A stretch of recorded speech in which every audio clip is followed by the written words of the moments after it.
आता आपण बघणार आहोत की पॉवर प्लग आपण कसं प्लग करायचं आणि याचं आउटपुटसाठी आपल्याकडे आहे VGA केबल. जिथं लिहिले DC इन 12 वोल्ट तिथं आपल्याला प्लग करायचं आहे पॉवर कॉर्ड.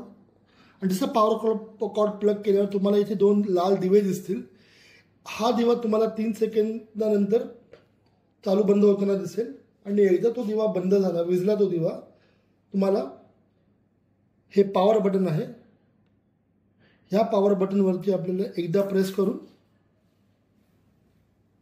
हा दिवा स्टेडी झाल्यावर हे बटन प्रेस करून निळा दिवा जेव्हा पेटेल याचा अर्थ आहे की हे डिव्हाइस चालू तुम्ही आता स्टार्ट करू शकता.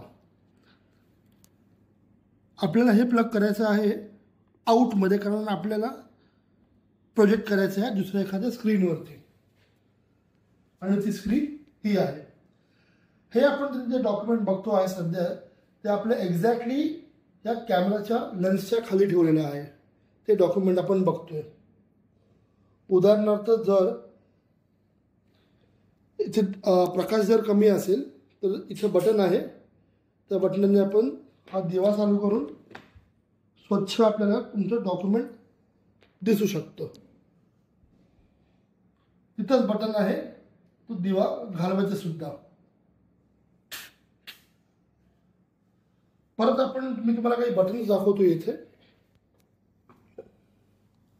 हे जे बटन आहे मेन्यू, त्या मेन्यू खाली तुम्हाला सर्वप्रथम बटन दाबल्यावर तुम्हाला लिस्ट दिसेल आयटमशी. तुम्ही त्या एल्मो बरोबर तुम्ही काय करू शकता, तुम्ही त्याला मिरर मोडला घेऊन जाऊ शकता.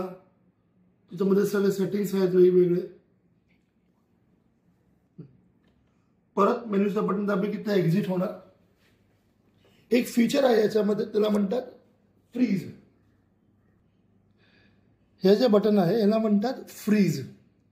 आता तुम्ही बघताय मी हा कागद याच्या खाली हलवत आहे आणि जेव्हा मी इथे ते फ्रीजचं बटन दाबलं आणि तुम्ही तो डॉक्युमेंट बाजूला जरी काढलं तुम्हाला दिसेल स्क्रीनवरती डॉक्युमेंट अजून तसंच आहे.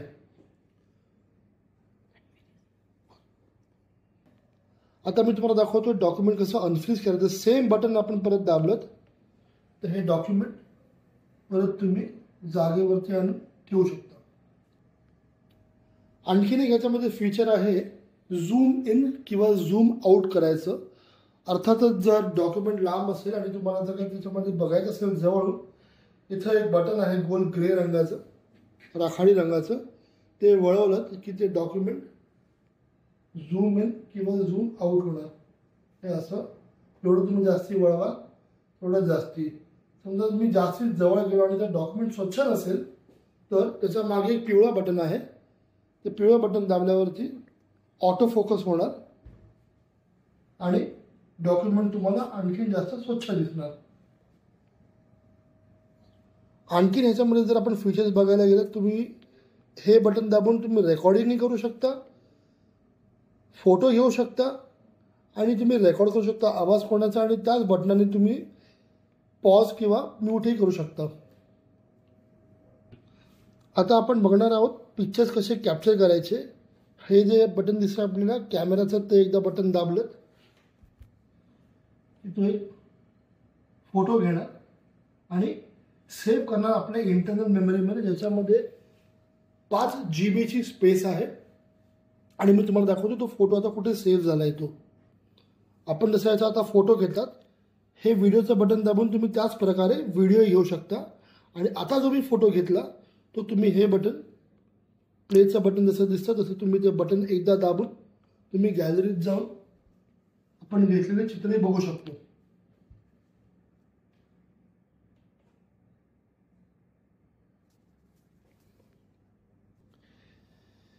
हे तुम्ही 2 जे बटन बघत आहात ते ब्राईटनेस कमी किंवा जास्ती करण्यासाठी आहेत. उदाहरणार्थ हे असं जास्ती डार्क होणार, डावीकडचं बटन, आणि उजवीकडचं बटन तुम्हाला अजून जास्ती उजेड देणार त्या डॉक्युमेंटवरती आणि तुम्ही ते डॉक्युमेंट बघू शकता. आपण सगळे जे फीचर्स आहेत याच्यामध्ये बघितले या बटन्समध्ये, ते सेम फीचर्स तुम्हाला रिमोटमध्ये पण सापडतील. हे रिमोट आहे, रिमोट कंट्रोलचं. ओके, हे सगळे फीचर्स आहेत रिमोटमध्ये सुद्धा. आणि रिमोट कंट्रोलचं सेन्सर हे आहे. तुम्हाला 360 डिग्रीने तुम्ही कोणत्याही अँगलनी रिमोट कंट्रोल तुम्ही यूज करू शकता. आता मी तुम्हाला एक फीचर दाखवणार आहे याच्यामध्ये. हे बटन दाबल्यास तुम्हाला एका वेळेस डॉक्युमेंट व्हिज्युअलायझर तुम्ही यूज करू शकता आणि त्याचसोबत तुम्ही तुमच्या एका सीपीयूला डेस्कटॉपला किंवा पीसीला तुम्ही कम्प्युटरला लॅपटॉपला कनेक्ट करू शकता आणि तुम्ही दोन्ही एक एल्बो डॉक्युमेंट व्हिज्युअलायझर पण तुम्ही यूज करू शकता, त्यासोबत तुम्ही तुमचा लॅपटॉप पण यूज करू शकता. आणि ही केबल आहे, ही तुम्हाला केबल इथं प्लग करून तुम्ही दोन्ही बाजूला यूज करू शकता. इथे तुम्हाला दिसेल जिथे इन लिहिलेलं आहे, इनचं चिन्ह आहे, तिथे तुम्हाला प्लग करायचं आहे. आणि दुसरा एंड तुमच्या लॅपटॉपमध्ये किंवा तुमच्या डेस्कटॉपमध्ये एकदा तुम्ही प्लग केलं तर तुम्ही तुमची स्क्रीन शेअर करू शकता पहिल्याच्या स्क्रीनमध्ये, जिथं डॉक्युमेंट व्हिज्युअलायझर पण आहे आणि तुमचं लॅपटॉप पण कनेक्ट झालेला आहे ऑलरेडी त्याला. मला दाखवतो मी तुम्हाला. हे बटन दाबल्यास तुम्ही बघा जे चित्र लॅपटॉपमध्ये आहे ते तुम्हाला या स्क्रीनवरती दिसणार.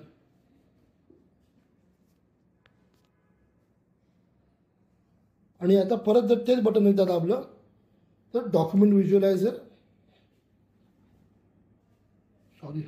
पुढं करतो. आणि हे जे तुम्हाला बटन दिसलं एकदा डॉक्युमेंट व्हिज्युअलायझरचं, त्या बटनवरती क्लिक केलं की तुम्हाला परत डॉक्युमेंट दिसणार जे व्हिज्युअलायझरच्या खाली आहे.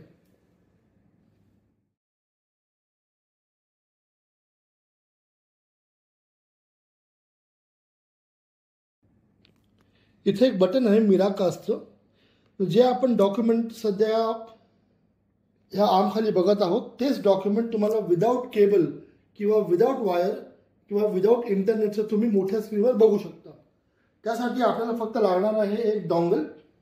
हे ते डॉंगल आहे, मिराकास्ट 4K म्हणतात ज्याला, 9+.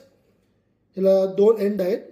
एक पॉवरसाठी जाणार आहे USB-चं त्या स्क्रीनच्या मागे, आणि दुसरं कनेक्ट करू आपण त्या स्क्रीनच्या मागे प्लग करायला HDMI-चं.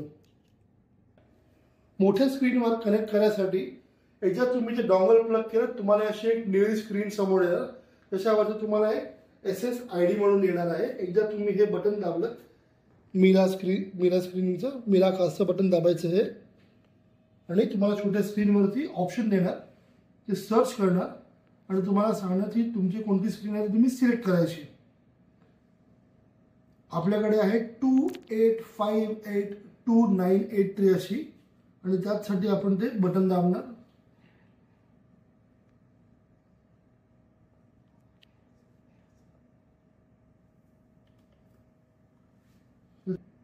आणि एंटर दाबलं एकदा ते सिलेक्ट करून ते ऑटोमॅटिकली त्याला सर्च करून कनेक्ट करणार आणि तुम्ही हीच स्क्रीन मोठ्या स्क्रीनवर बघू शकता.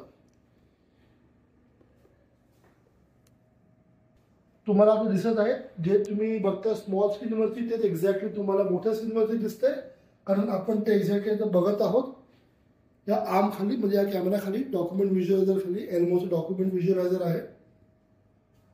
त्यासाठी आपण आता जे बघितले याचे फीचर्स आहेत, यूज करायचं कसं हे डॉक्युमेंट व्हिज्युअलायझर एल्मोचं. तुम्हाला ह्याच्या संदर्भात आणखीन जर काही माहिती हवी असेल तर तुम्ही आम्हाला संदर्भ करू शकता, कॉन्टॅक्ट करू शकता. धन्यवाद.